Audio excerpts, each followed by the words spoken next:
So in this quick video, I'm going to show you some do's and don'ts about operating your slide outs if your RV is equipped with slide outs. Now, slide outs are awesome options because when you're at a campground and your coach is leveled, you can push them out and you have significantly more space for entertainment and getting around inside the RV.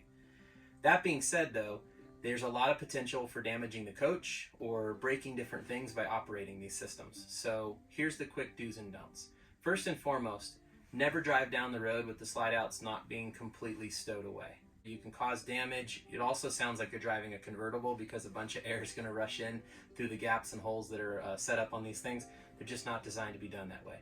I would also say then when you stow and put them completely away, go outside the RV and finger check them just to make sure that they're nice and flush against the walls so that there's no gaps or anything before driving. Don't just assume you brought them in correctly or not. Second thing that I would say is you never ever want to put a slide out or in unless the coach is level. So we provide a toolkit that has a level in it for all of our coaches. Most campgrounds you're going to stay at have done a good job leveling their spots for people, but just double check it. Great thing to do is set it on the floor right in the middle of the coach, check it both directions, make sure you're relatively level, but if you're off significantly one way or the other, you could damage the slide out by operating it.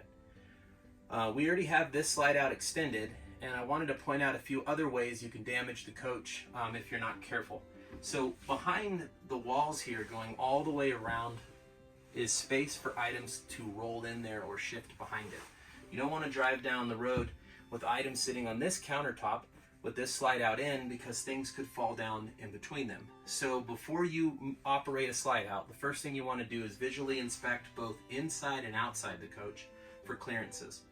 Make sure that things like drawers aren't sticking out because they could catch the lip of this and rip off. So if the slide out's in, look down in there, visually inspect, nothing's going to get obstructed or damaged. In this coach, the front seats can recline into a position that if you haven't checked them, they could damage the slide out as well. So you just got to go around, take your time, make sure there's nothing that's either behind them or in front of them, and then go outside the RV too. Make sure you didn't park really close to an electrical box or to a concrete pole or a tree outside that the slide out could open into and hit. Once you've inspected all that and you've made sure that there's nothing that's going to damage it in any way, shape, or form, then you would find your controls for them and you go ahead and bring them in like I'm going to do right now.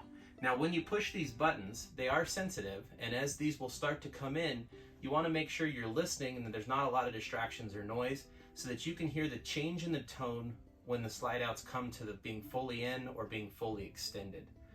So in this case, I'm going to go ahead and bring this one in.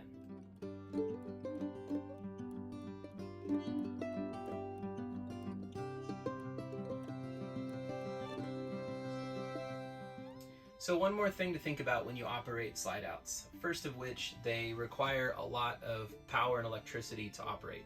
Ideally, it's better, and you'll find this in the manual, that you've plugged into shore power at your campground before you put the slide outs out.